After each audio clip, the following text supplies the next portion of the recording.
With me.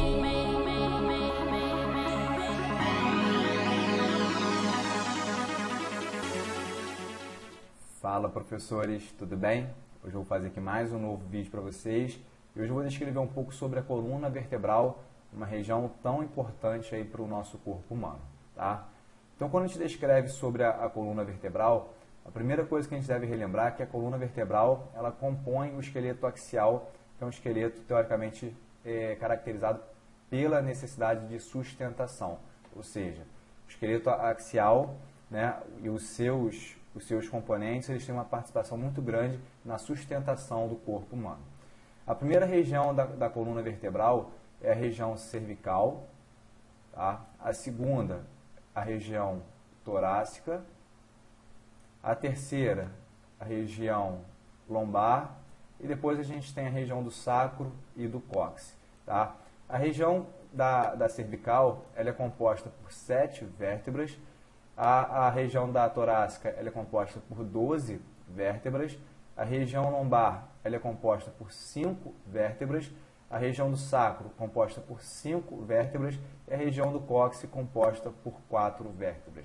Só que essa região do sacro e do cóccix é uma peça fundida, ou seja, as vértebras elas são unidas, elas são fundidas.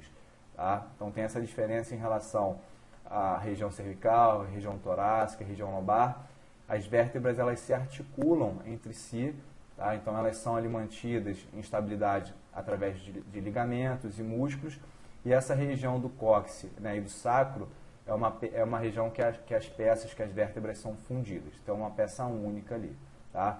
Em relação às curvaturas, a gente tem duas curvaturas importantes, que seria a lordose e a cifose. Tá? A região cervical, a gente tem a curva da lordose, região torácica, curva da cifose, região lombar, curva da lordose. E até eu fiz um vídeo para vocês também falando sobre a acentuação desses desvios, né, que caracterizam as alterações posturais da coluna vertebral. Depois dê uma puxada aí para ver esse vídeo depois também. Tá?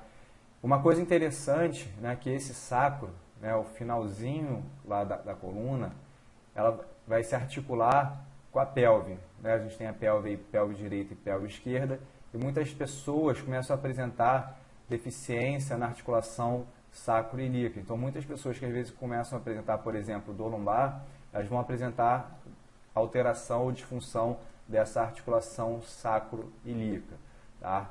Essa região da coluna, essa região terminal da coluna, essa região mais distal, né, do sacro e do cóccix lá, que vai se articular com a pelve, ela tem uma função extremamente importante até quando a gente pensa também na relação da pelve, por exemplo, porque a pelve, teoricamente, ela é um elo de ligação entre o membro, né, entre a região superior do corpo e a região inferior do corpo.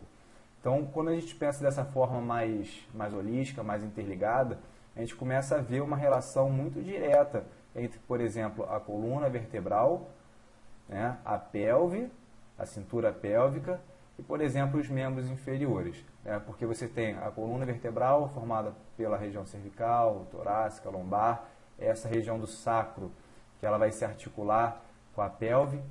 Então, a gente vai ter a articulação sacro-ilíaca e logo depois você vai ter a articulação coxo-femoral, que vai se articular na pelve também.